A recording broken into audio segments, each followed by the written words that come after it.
Au nom d'Allah, le tout miséricordieux, le très miséricordieux. Moussa ibn Imran alayhi salam est l'un des plus grands prophètes envoyés par Allah, un messager éprouvé comme peu l'ont été, choisi pour parler directement avec son Seigneur, porteur d'un message de libération, de justice et d'unicité au cœur même de la tyrannie. Son histoire traverse le Coran de part en part, répétée, détaillée, rappelée encore et encore, car elle est une source infinie d'enseignements, de patience, de confiance en Allah et de persévérance face à l'oppression. Moussa naquit à une époque de terreur. En Égypte, Pharaon régnait en despote absolu. Il s'était élevé au rang de divinité, proclamant devant son peuple « Je suis votre Seigneur le Très-Haut ». Il opprimait les enfants d'Israël, les réduisait en esclavage, les humiliait, les faisait travailler sans repos. Un songe troubla Pharaon. Il vit un feu venir de Beit al-Maqdis et consumer les maisons des Coptes sans toucher celles des enfants d'Israël.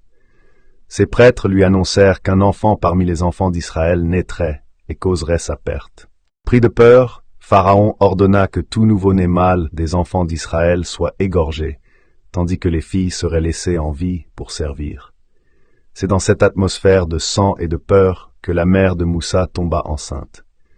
Elle cacha sa grossesse autant qu'elle le put, le cœur tremblant mais plein d'espoir en Allah. Lorsque Moussa naquit, la peur submergea le cœur de sa mère. Comment sauver cet enfant alors que les soldats fouillaient les maisons? Allah inspira alors à cette femme une inspiration divine, une révélation du cœur.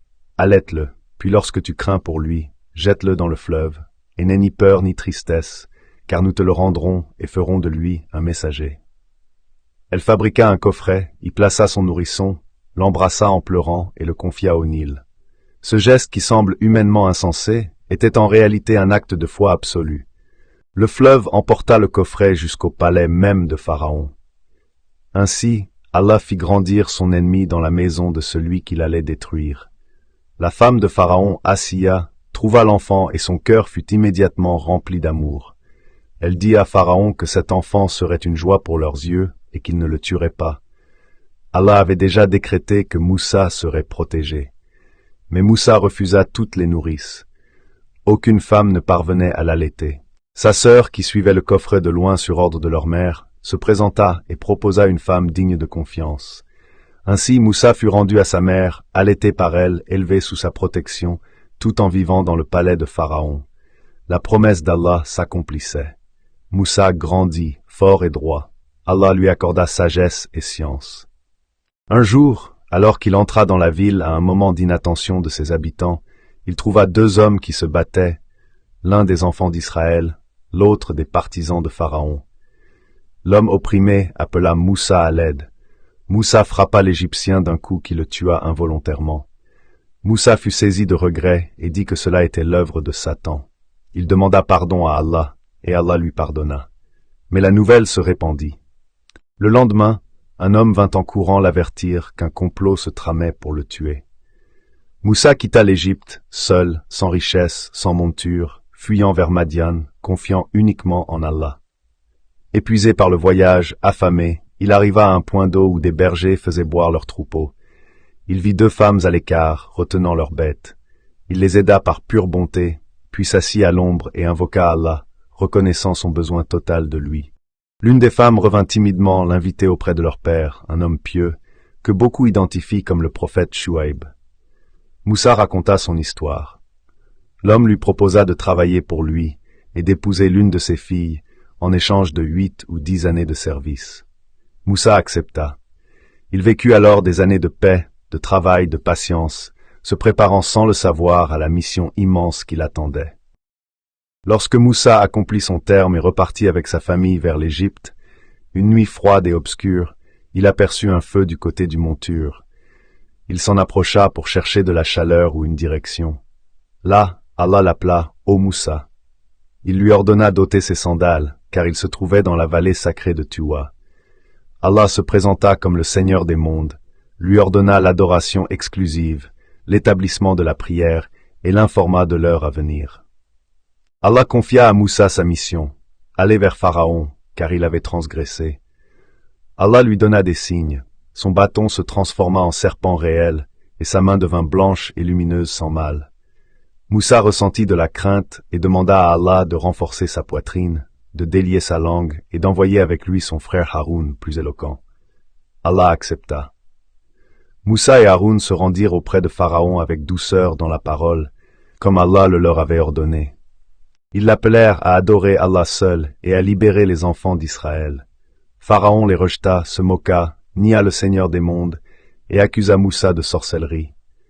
Il rassembla les magiciens du royaume pour un grand jour. Lorsque les magiciens jetèrent leurs cordes, Moussa ressentit une peur humaine, mais Allah le rassura. Il jeta son bâton qui engloutit leurs illusions. Les magiciens reconnurent la vérité et se prosternèrent devant Allah, croyant le Seigneur de Moussa et Haroun. Pharaon entra dans une rage folle, les menaça de mort, mais leur foi resta inébranlable. Pharaon persista dans l'arrogance. Allah envoya alors des signes successifs, les années de sécheresse, la diminution des récoltes, le déluge, les sauterelles, les poux, les grenouilles, le sang. Chaque fois Pharaon promettait de croire, puis rompait sa promesse. Finalement, Allah ordonna à Moussa de faire sortir les enfants d'Israël de nuit. Pharaon les poursuivit avec son armée. Devant eux, la mer. Derrière eux, l'ennemi. Les enfants d'Israël dirent qu'ils allaient être rattrapés. Moussa répondit avec une certitude absolue. « Non, mon Seigneur est avec moi, il me guidera. » Allah lui ordonna de frapper la mer avec son bâton. La mer se fendit en 12 chemins secs. Ils traversèrent. Pharaon entra à leur suite. Lorsque le dernier des enfants d'Israël eut traversé, la mer se referma, engloutissant Pharaon et son armée. Au moment de la noyade, Pharaon déclara croire, mais il était trop tard. Son corps fut préservé comme signe pour les générations futures. Après leur délivrance, les enfants d'Israël révélèrent leur faiblesse spirituelle. Ils demandèrent à Moussa des idoles comme les peuples qu'ils voyaient. Ils se plaignirent, doutèrent, refusèrent d'entrer en terre sainte par peur. Allah décréta qu'ils erreraient 40 ans dans le désert. Moussa monta sur le mont Tur pour recevoir la Torah. Pendant son absence, Samiri égara le peuple en fabriquant un veau d'or. À son retour, Moussa fut bouleversé, saisit son frère, puis se repentit et appela son peuple à revenir à Allah. De nombreuses épreuves suivirent. La manne et l'écaille, l'eau jaillissant du rocher, les transgressions du sabbat, l'ingratitude répétée. Moussa continua de guider, d'enseigner, de rappeler la miséricorde et la justice d'Allah, malgré la dureté des cœurs. Il apprit l'humilité lors de son voyage avec Al-Khidr, comprenant que la sagesse divine dépasse la compréhension humaine. Finalement, Moussa mourut après une vie entièrement consacrée à Allah, à la libération des opprimés et à l'appel à l'unicité. Son histoire est un miroir, pour chaque croyant, une source de patience face aux tyrans, de confiance absolue en Allah et de certitude que la vérité, même tardivement, triomphe toujours.